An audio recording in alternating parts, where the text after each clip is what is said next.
Hello नमस्कार बच्चों, स्वागत है आपका फ्री ऑनलाइन एकेडमी पे। जैसा कि आप जानते हैं, हम अभी कवर कर रहे हैं कक्षा 10वीं का NCERT विज्ञान। और विज्ञान के अंतर्गत हम बात कर रहे हैं अध्याय 6, जिसमें से हमारा जैव प्रक्रम दिया गया है। जैव प्रक्रम को कवर करते हुए हमने कुल 8 पार्ट कवर कर लिए हैं, जिसमें से पिछले पार्ट में हमने यानी कि पार्ट 8 में हमने केवर और केवर हर्ट के लेक्चर के बारे में देखा है। और ये होगा चैप्टर का पार्ट 9, जिसमें हम मानव उत्सर्जन तंत्र के बारे में बात करेंगे। उत्सर्जन की प्रोसेस क्या होती है, उत्सर्जन कहते किसे हैं, और मानव उत्सर्जन कैसे करते हैं, एक पेड़ पौधा उत्सर्जन कैसे करता है, और जीव जंतु उत्सर्जन कैसे करते हैं। हम इन सब के बारे में इसमें हम चर्चा करने वाले हैं। तो बने रहिए वीडियो में और देखते रहिए फ्री ऑनलाइन एकेडमी। तो यहाँ पर आप सबसे जो पहला क्वेश्चन देख रहे हैं, उत्सर्जन किसे कहते हैं। अभी आपको केवल और केवल लेक्चर को सुनना है और लेक्चर को देखना है एवं समझना है। नोट्स करने के लिए आपको जो नोट्स है वो वीडियो के अंत में मिलेगी, आप वहाँ से नोट्स कर सकते हैं। अभी आप केवल समझेंगे, वीडियो को पॉज करके।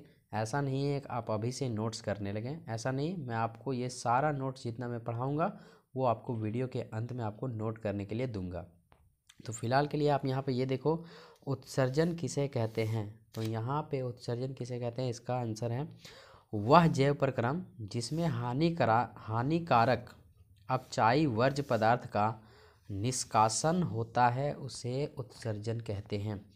होता है वह उत्सर्जन कहलाता है। यहाँ पे आम भाषा में समझिए, हम जो भी भोजन खाते हैं, जो भी भोजन अपने ऊर्जा के लिए अपने अंदर लेते हैं, उनमें से सारे के सारे भोजन हमारे पचते नहीं हैं। उनमें से बहुत सारे भोजन पच जाते हैं और कुछ अपशिष्ट के रूप में हमारे बच जाते हैं, जिसे हम लोग मल मूत्र के रास्ते द्वारा त्याग देते हैं, बाहर कर देते हैं। उसी प्रक्रिया को हम लोग बोलते हैं उत्सर्जन। बात समझ में आया?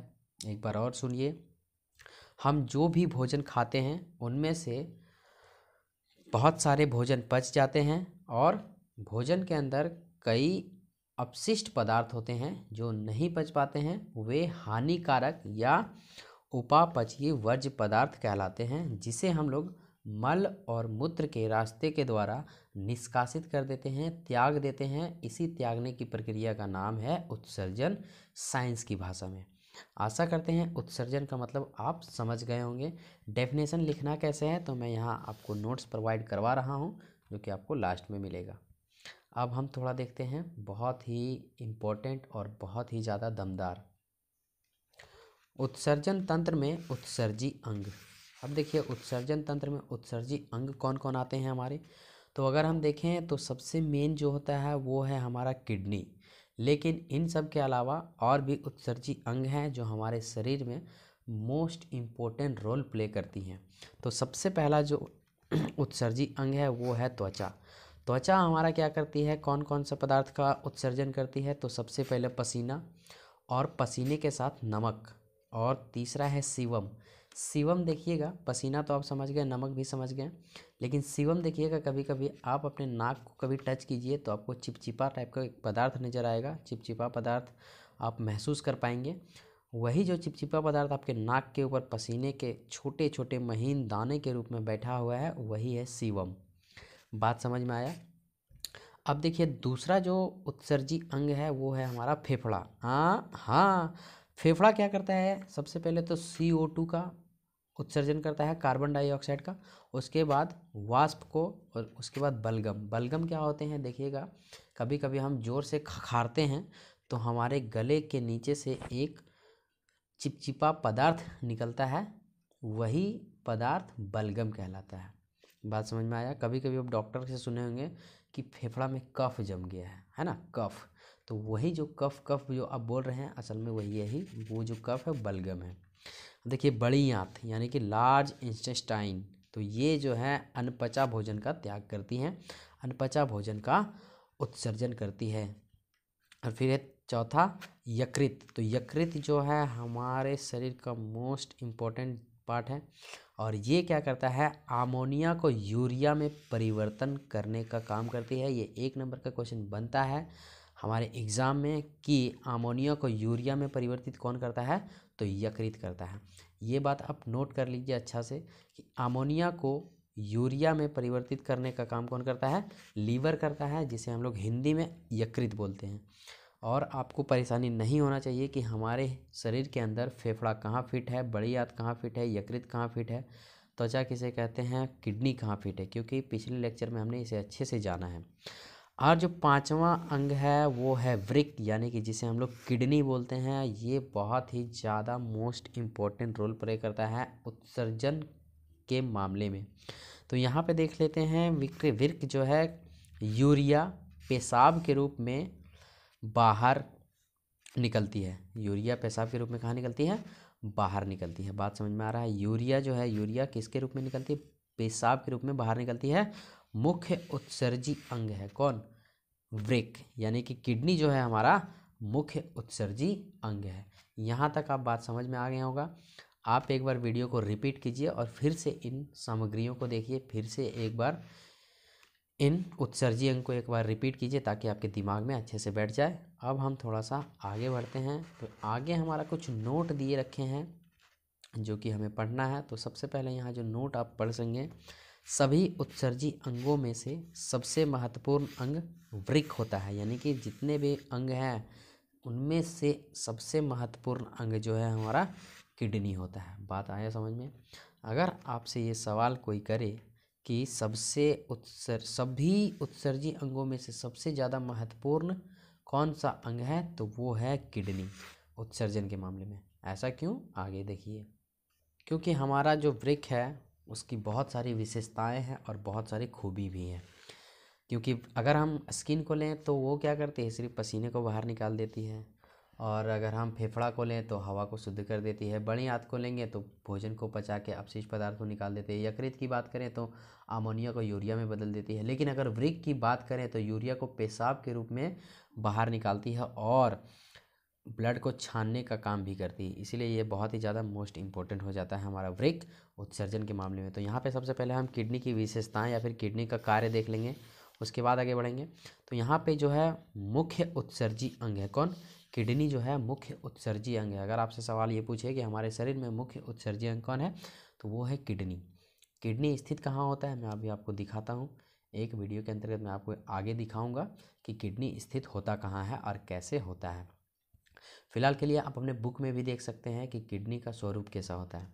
दूसरा है रक्त को छानने का काम करता है कौन, किडनी। अभी मैंने थोड़ा देर पहले बताया कि रक्त को, खून को छानने का काम कौन करता है, किडनी। लेकिन एक बात आप नोट कीजिए, रक्त का शुद्धिकरण कौन करता है, तो फेफड़ा करता है। तो देखिए यहाँ पे बच्चे कन्फ्यूजन हो जाते हैं। अगर आपसे पूछे रक्त को छानने का काम कौन करता है, तो किडनी, और शुद्ध करने का काम कौन करता है, तो फेफड़ा। बात आ रहा है समझ में, कन्फ्यूजन नहीं करना। छानने का काम किडनी और शुद्ध करने का काम फेफड़ा। तो यहाँ दो चीज़ें आ रही, आप एक चीज़ याद रखिए, छानने बोलेगा तो किडनी करेगा और शुद्ध करने बोलेगा रे फेफड़ा चल जा तोर काम है ना। तो आप इस तरह से याद रखेंगे। तीसरा जो पॉइंट आप देख पा रहे हैं ये है पेशाब का निर्माण करता है कौन, किडनी। तो यहाँ पे क्वेश्चन बनता है कि पेशाब का निर्माण कहाँ होता है, तो किडनी में होता है। ठीक है, कभी कभी हम लोग मूत्राशय लगा देते हैं तो मूत्राशय गलत हो जाएगा। असल में पेशाब वहाँ जमा होता है मूत्राशय में, है ना, लेकिन वहाँ निर्माण नहीं होता। निर्माण कहाँ होता है, किडनी में निर्माण होता है।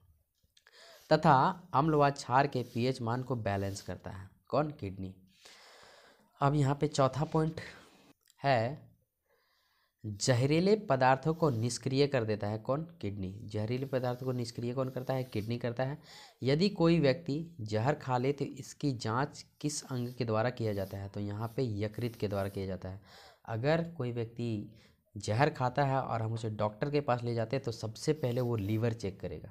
लीवर से ही पता चलता है कि वो रिसेंटली में कौन सा भोजन का ग्रहण किया है, कौन से भोजन को खाया है। क्योंकि सबसे पहले अगर हम कुछ खाते हैं तो हमारा यकृत से होते हुए वह आहार नाल में जाती है।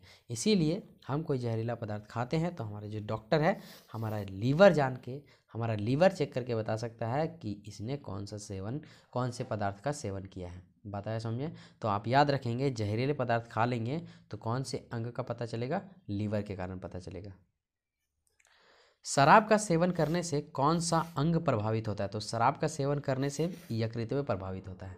बात समझ में? देखिए किडनी भी प्रभावित होता है, लेकिन सबसे पहले यकृत मेरा बिगड़ जाता है। बात आ रहा है समझ में? तो शराब के सेवन से कौन सा अंग प्रभावित होता है? तो किडनी, लीवर। बात आया समझ में? यकृत जो है वो डैमेज हो जाता है मेरा। तो कोशिश करें कि शराब से दूर ही रहें तो अच्छा है, क्योंकि हमें तो हमारा जान बहुत प्यारा है भाई। अब पता नहीं आपका क्या बात है। अब देखिए जो हमारा किडनी होता है वो संख्या में 2 होता है। किडनी की संख्या कितनी? 2। हाँ, किडनी की संख्या कितनी मेरे भाई? 2 हैं।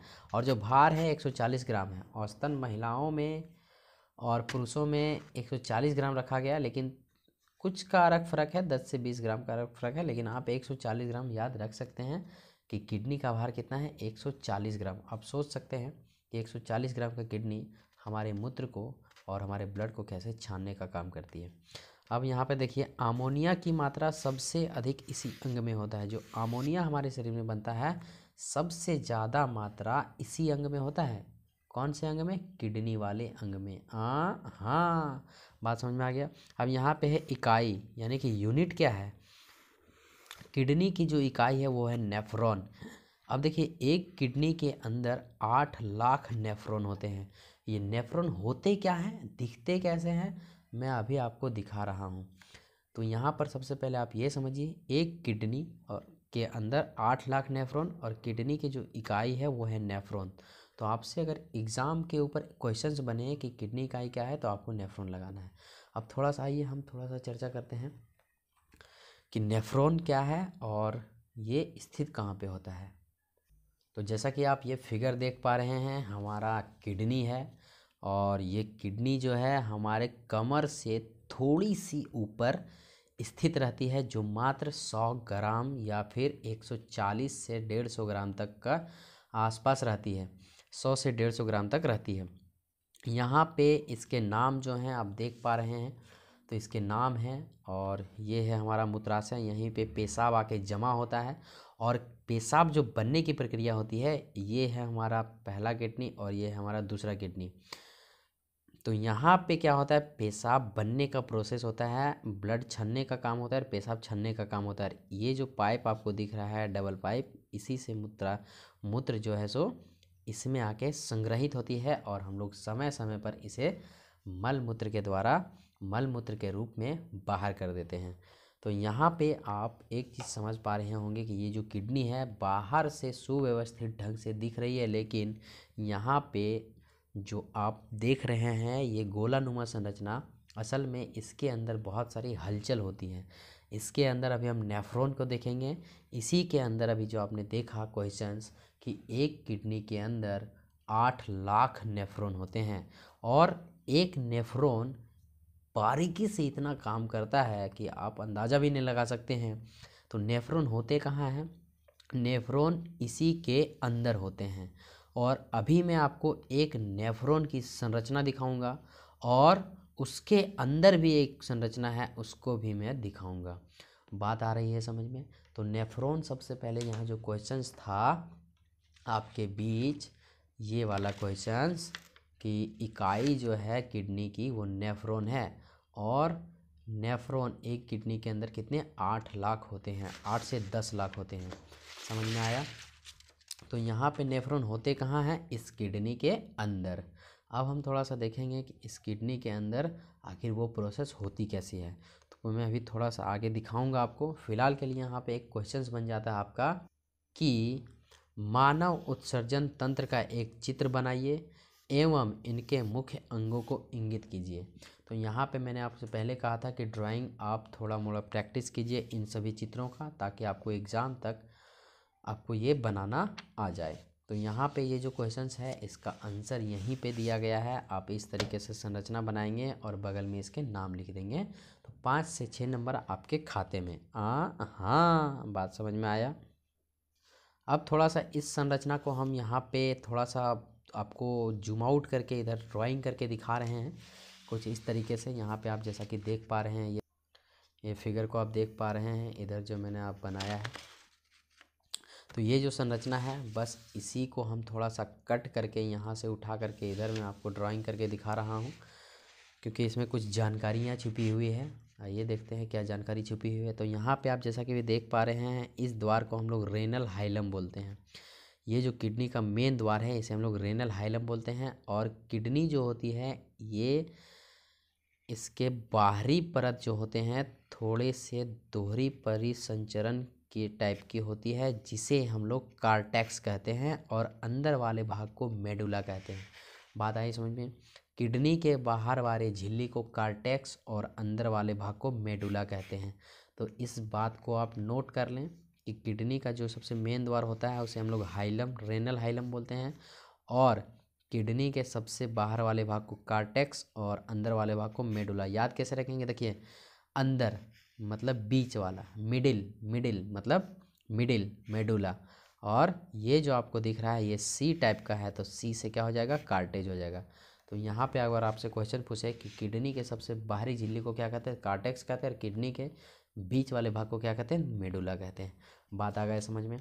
अब हम देखते हैं कि इसके अंदर वाला पार्ट क्या कहलाता है और इसके अंदर क्या क्या प्रक्रियाएं होती है। अब देखिए, 7वां पॉइंट के बाद हमारा एक क्वेश्चन आ गया था। क्वेश्चंस के बाद फिर से 8वां पॉइंट आया है कि हमारे शरीर में पीएच वैल्यू को नियंत्रित करता है कौन? किडनी। बात समझ में आया कि पीएच वैल्यू को नियंत्रित कौन करता है? किडनी। अगर आपसे क्वेश्चन पूछे कि हमारे शरीर में पीएच वैल्यू का नियंत्रण करता है कौन, कौन करता है, तो आप क्या लगाएंगे आंसर? किडनी लगाएंगे। अब देखिए यहाँ पे थोड़ा सा देखिए, किडनी के जो बाहरी झिल्ली होती है उसे पेरिटोनियम कहते हैं, और बाहरी भाग को कार्टेक्स कहते हैं। जैसा कि आपने अभी फिगर में देखा है कि बाहरी भाग को क्या कहते हैं? तो कार्टेक्स कहते हैं, और बाहरी जो झिल्ली होती है उसे हम लोग पेरिटोनियम कहते हैं। तो इस बात का आपको विशेष ध्यान रखना है कि अगर झिल्ली पूछे तो पेरिटोनियम, और बाहरी भाग पूछे तो कार्टेक्स। बात समझ में आया? फिर अगर आंतरिक भाग पूछे तो मेडुला, जैसा अभी हमने फिगर में देखा है कि इस वाले भाग को मेडुला कहते हैं, वही इसी का बात कर रहा है यहाँ पे।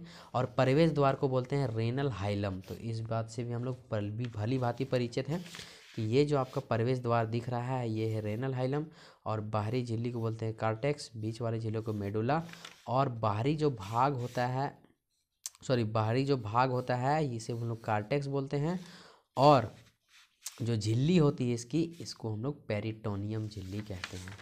बात आया समझ में? और जो प्रवेश द्वार है इसे हम लोग रेनल हाइलम कहते हैं।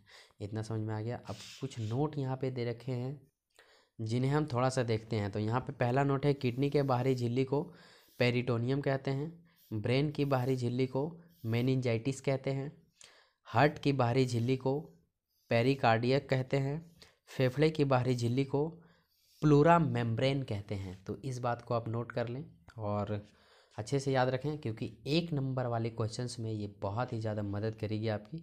तो ये 4 हैं, आपको अच्छे से रिमेन कर लेना है।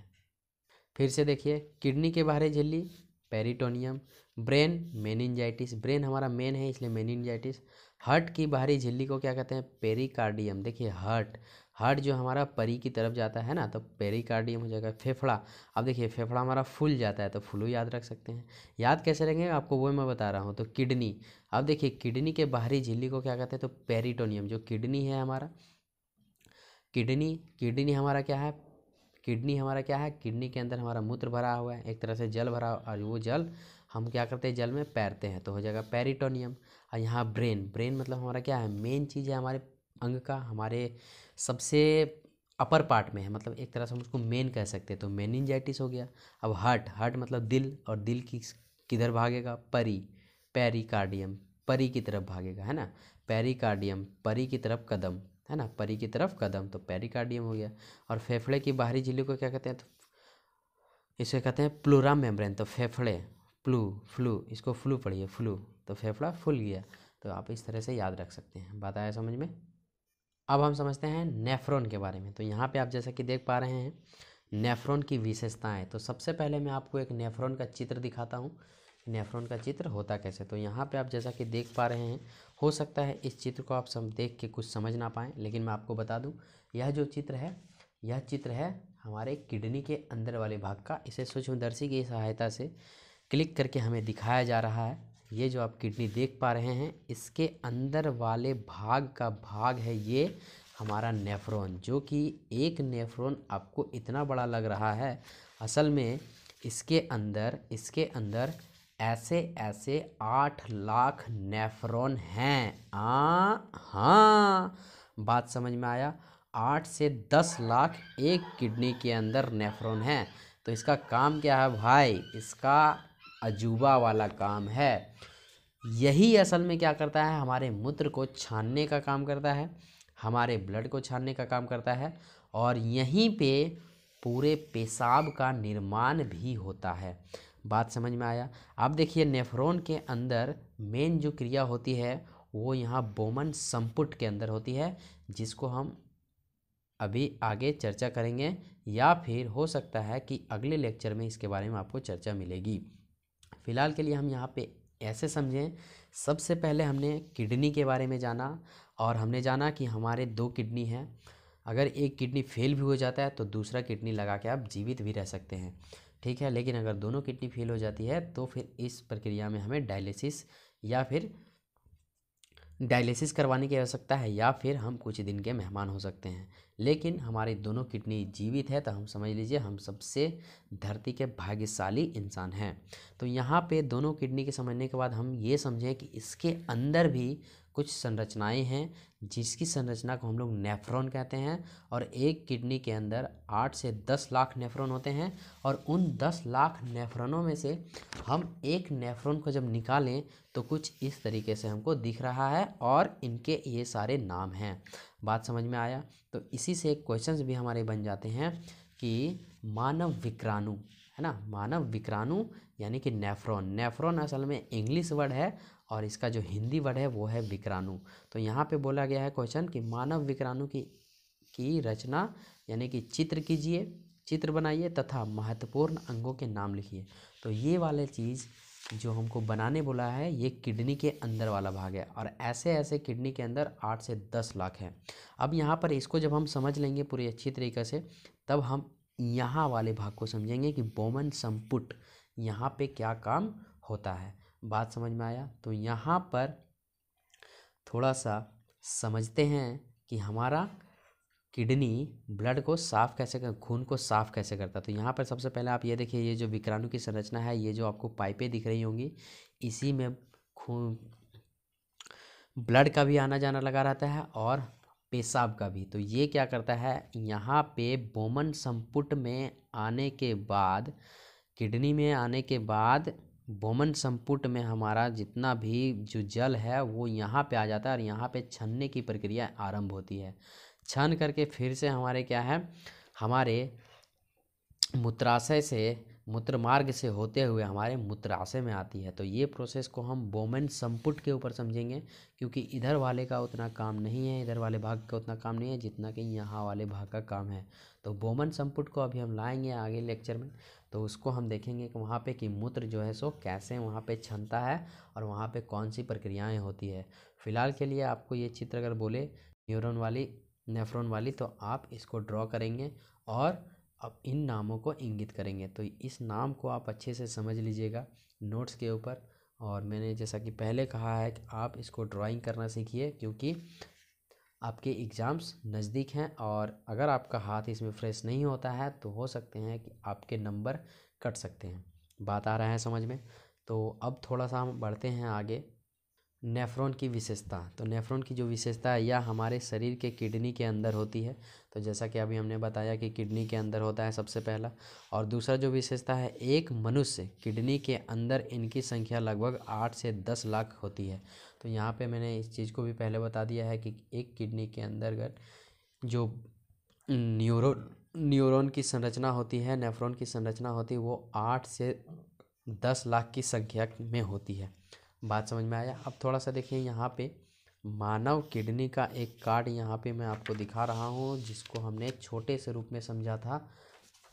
मैं असल में इसको थोड़ा सा मॉडिफाई करके समझा रहा हूँ।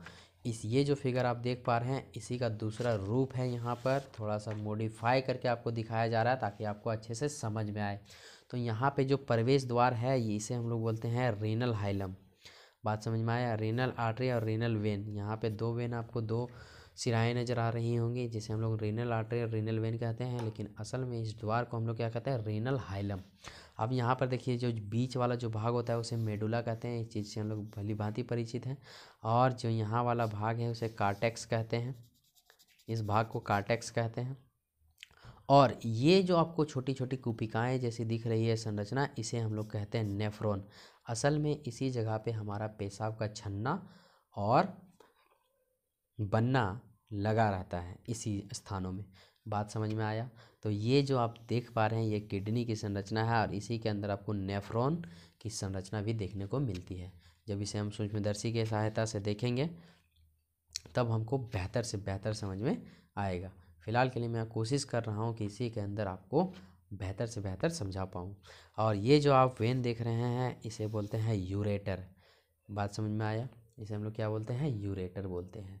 ठीक है, ये यूरेटर असल में कहाँ आती है? ये जो यूरेटर है हमारे मूत्राशय से जाके मिलती है। तो इतना कुछ आपको समझ में आया है।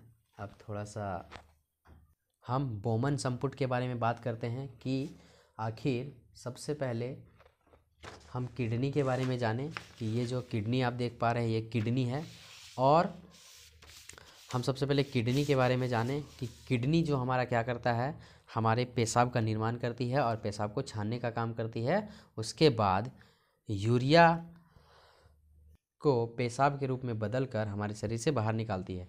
लेकिन इसके अंदर भी कुछ प्रक्रिया होती है। इसके अंदर हम देखेंगे तो 8 से 10 लाख नेफ्रॉन पाए जाते हैं।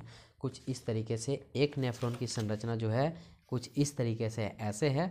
और यहाँ पे मेन जो प्रोसेस है वो यहाँ पे नहीं होता है, मेन प्रोसेस यहाँ पे होता है बोमेन संपुट के ऊपर। तो मैं थोड़ा सा अभी इसको यहाँ से निकाल करके थोड़ा सा जूम आउट करके एक फिगर दिखा रहा हूँ बोमेन संपुट का, जो कि कुछ इस तरह का होगा। तो जो आप फिगर देख पा रहे हैं ये है हमारा बोमेन संपुट, जिसे हम लोग ग्लोमेरुलस के नाम से जानते हैं। अब हम इसके ऊपर बात करने से पहले थोड़ा सा मैं आपको दिखा दूँ ये पार्ट कहाँ का है।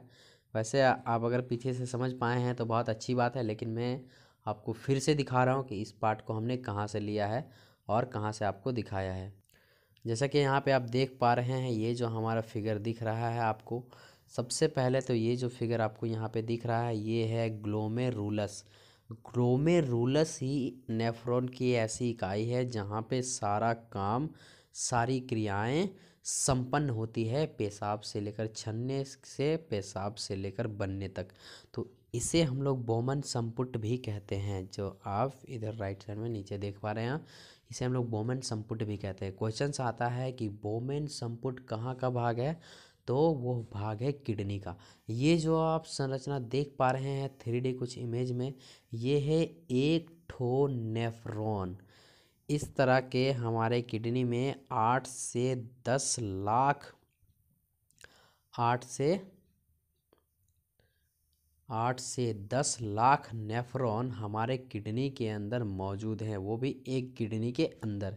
ये जो आपको कार्ड दिखाया जा रहा है एक किडनी का, और उसके अंदर कई सारे नेफ्रॉन हैं, जिसमें से आपको एक नेफ्रॉन की ये संरचना आपको दिखाई दे रही है। तो इसके बहुत सारे नाम हैं और बहुत सारे काम भी हैं। फिलहाल के लिए हम यहाँ बोमेन संपुट के बारे में समझना है कि बोमेन संपुट हमारा काम कैसे करता है। तो सबसे पहले इस भाग को हम जूम आउट करके अभी दिखा रहे हैं आपको, और अभी दिखाए थे, उसी पे हम बात करेंगे और उसी पे हम चर्चा करेंगे। अब जैसा कि आप यहाँ पे देख पा रहे हैं ये हमारा डर्टी ब्लड यानी कि गंदा ब्लड इस पाइप से होते हुए यहाँ पे गिर रही है। यानी कि यहाँ पे गिरने के बाद ये जो ब्लड है हमारे ग्लोमेरुलस में आती है। ग्लोमेरुलस, इसे हम लोग जो सी टाइप को दिख रहा है इसे हम लोग बोमन कैप्सूल भी कहते हैं। बात समझ में आ रहा है? ग्लोमेरुलस, या फिर हम इसे क्या बोल सकते हैं, बोमन कैप्सूल्स। जैसे आप देख पा रहे हैं यहाँ पे इसे हम लोग बोमन कैप्सूल्स कहते हैं। असल में सारी प्रक्रिया यहीं पे होती है। ये जो आप पाइप दिख रहे हैं इससे हमारा गंदा ब्लड आता है, और यहाँ पर क्या होता है, ये जो है सो बोमन कैप्सूल्स इस ब्लड को छानती है, और छानने के बाद यहाँ से इस प्रोसेस से होते हुए यूरिन कलेक्ट करती है यहाँ पे, और यूरिन जो है सो इस रास्ते से, यूरेटर रास्ते से हमारे मूत्राशय में चली जाती है, और जो साफ ब्लड है इस पाइप से होते हुए हमारे शरीर में पहुंचा दिया जाता है। तो ये जो प्रोसेस है यहाँ पे बोमेन कैप्सूल कह सकते हैं या फिर ग्लोमेरुलस यह प्रक्रिया जारी रखती है और यह प्रक्रिया नियंत्रण होते रहता है। यहाँ पे जो सारी क्रियाएं संपन्न होती रहती है और यह क्रिया एक में नहीं लाखों दसों लाखों में होती रहती है। 8 से 10 लाख ग्लोमेरुलस काम करते रहती है और तब जाके हमारा जो पेशाब है वो सही रूप से किडनी के अंदर बन पाती है और हम लोग समय समय पर उसे मल मूत्र के रास्ते त्याग पाते हैं। तो यह प्रक्रिया है पेशाब के निर्माण का। एक बार और समझिए, सबसे पहले यहाँ से गंदा ब्लड इसमें आता है, इसके बाद यहाँ पे आके यह ब्लड ग्लोमेरुलस में आता है। ग्लोमेरुलस में आने के बाद यहाँ पे ब्लड छनता है। ब्लड छनने के बाद जो शुद्ध ब्लड होता है इस पाइप से होते हुए शरीर की ओर जाता है और जो हमारे छनने के बाद जो हमारा मूत्र बचता है वो इसमें यूरिन हो जाती है, कलेक्ट हो जाती है। यहाँ पे जाल नुमा संरचना होती है और यहाँ के बाद से यूरेटर रास्ते से होते हुए वह मूत्राशय में उतर जाती है। मूत्राशय में यूं ही नहीं उतरती है, बूंद बाय बूंद उतरती है। जिस प्रकार से यहाँ छनने का काम होता है उसी प्रकार से इधर उतरने का काम होता है। अब देखिए, मूत्राशय को इस तरह से हम लोग संरचित किया गया है, इस तरह से बनावट किया गया है, इस तरह से बनाया गया है। मूत्राशय में लगभग थैली नुमा संरचना होती है जहाँ पे मूत्र जो है सो बूंद बाय बूंद धीरे धीरे भरता है और एक समय ऐसा आता है जब यह थैला, मूत्राशय का थैला अगर जब पूरा भर जाता है उस समय हमें पेशाब की अनुभव होती है और हमें लगता है कि अब हमें पेशाब जाना चाहिए। तब हम लोग समय समय पर इसे मल मूत्र के रास्ते, पेशाब के रास्ते बाहर कर देते हैं। तो ये होती है पूरी किडनी की प्रोसेस, जिसे हमें जानना बहुत ही ज़रूरी है। तो आज के इस लेक्चर में हम इतना ही समझेंगे और इसके बाद हम इस प्रोसेस को आगे बढ़ाएंगे और आगे देखेंगे कि हमारा अगर किडनी फेल हो जाए तो उस अवस्था में हमारे पेशाब को कौन बनाएगा और पेशाब का निर्माण कौन करेगा। तो मिलते हैं अगले वीडियो में, तब तक के लिए bye bye and thank you. और आपको मिलता है यहाँ पे नोट्स, आप उस नोट्स को नोट्स कर लें।